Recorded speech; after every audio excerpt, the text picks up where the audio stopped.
Impact Family, impacting the world through healthy family. Shalom sahabat Impact Family yang dikasih Tuhan. Saudara-saudara, ketika tiba hari Pentakosta, semua orang percaya berkumpul di suatu tempat. Tiba-tiba turunlah dari langit suatu bunyi seperti tiupan angin keras yang memenuhi seluruh rumah di mana mereka duduk.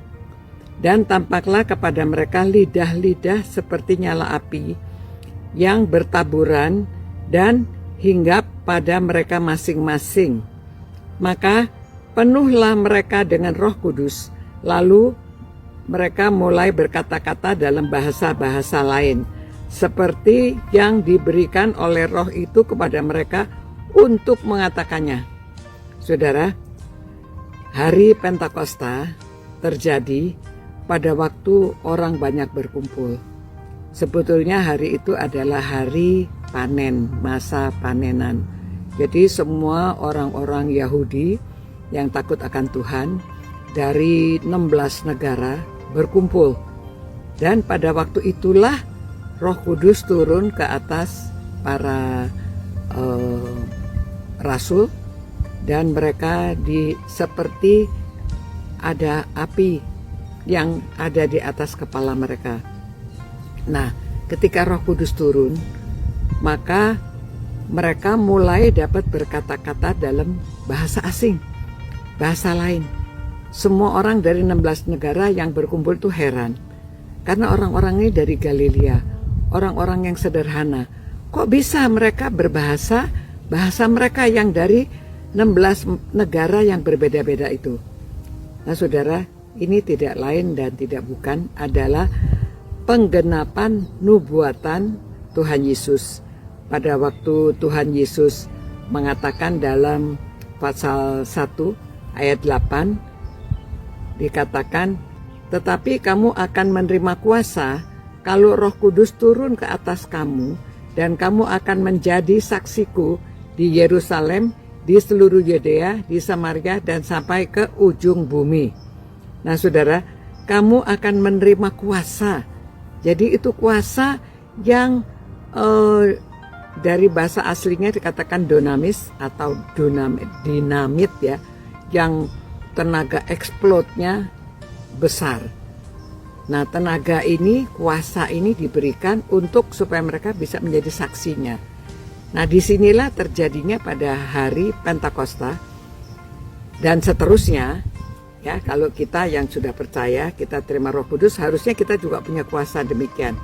Kuasanya tapi untuk bersaksi, bukan kuasa untuk melakukan hal-hal yang bukan yang dijanjikan di sini. Yang dijanjikan adalah kuasa untuk menjadi saksi di mana saja kita berada, ya, baik di tempat kita sendiri, di luar, di Yerusalem, di Yudea, di Samaria, ke tempat orang-orang yang kita tidak kenal, atau ke tempat orang-orang yang tidak suka kepada kita, sampai ke ujung bumi, sampai ke tempat yang paling jauh di mana saja kita berada. Nah, saudara, nah itulah yang terjadi pada hari Pentakosta. Dan orang-orang itu bisa berbahasa bahasa yang lain. Padahal orang belajar bahasa itu susah. Tapi inilah mujizat. Pada waktu itu mereka bisa berbahasa asing dan mereka bisa bersaksi. Sehingga orang-orang yang berkumpul itu sejumlah 3.000 orang. Setelah Petrus berkhotbah, 3.000 orang bertobat, mereka minta dibaptiskan. Nah, itulah kuasanya pada waktu Roh Kudus turun. Nah, Roh Kudus turun itu di atas saudara dan saya juga, seharusnya kita juga punya kuasa untuk bersaksi. Nah, kalau kita memiliki Roh Kudus itu, kita menjadi berani. Ya, kita menjadi berani berbicara baik di Yerusalem, di dalam keluarga kita, Yerusalem kita, baik di Yudea atau di daerah sekeliling kita, maupun di tempat orang-orang yang sebetulnya tidak suka pada kita, sampai kemana saja. Ya, nah saudara, marilah saudara yang merasa bahwa saudara sudah terima Tuhan, Roh Kudus sudah diam di dalam saudara, gunakanlah kuasa itu untuk bersaksi, berani, ya.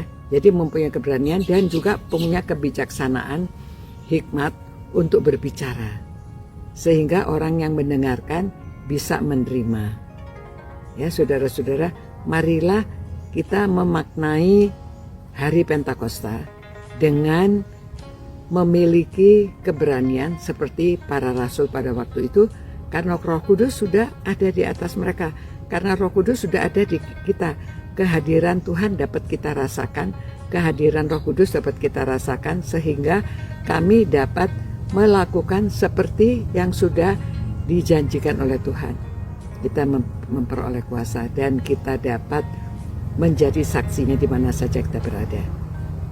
Ya, saudara-saudara, memang ada banyak cerita-cerita bagaimana orang pemain bintang film yang memerankan Yesus di dalam The Chosen itu, banyak orang berusaha coba mengejek dia, merendahkan dia.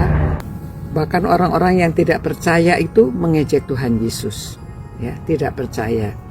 Tetapi pemain The Chosen yang menjadi Tuhan Yesus itu, atau The Last Supper yang menjadi Tuhan Yesus, namanya Jonathan Rami, dia itu berani bersaksi.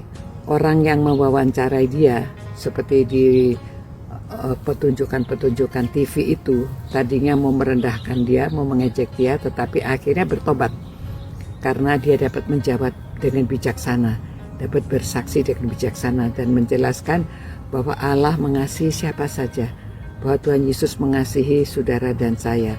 Bahkan orang yang hancur, orang yang tadinya sudah mau bunuh diri, orang yang hidupnya seperti apapun, akan beroleh pemulihan jikalau dia mau bertobat dan terima Tuhan Yesus. Ya, jadi ada banyak orang akhirnya terima Tuhan karena menonton film itu dan juga menerima kesaksian-kesaksian dari bintang filmnya sendiri. Ya, saudara-saudara, marilah kita menjadi saksi di mana saja kita berada dan minta hikmat kebijaksanaan yang diberikan oleh Tuhan, Roh Kudus yang ada di dalam kita, sehingga kita bisa mengajak orang untuk bertobat dan menerima Tuhan.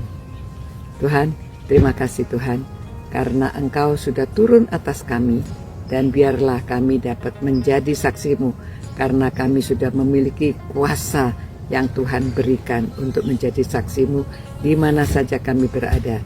Terima kasih Tuhan, karena kami berdoa dan mohon kuasa itu dari Engkau sendiri, Tuhan Yesus Kristus. Amin. Nah, demikian saudara-saudara, semoga saudara diberkati dan jadilah berkat di mana saja saudara berada. Sampai jumpa pula. God bless you. Ciao. Impact Family, impacting the world through healthy family.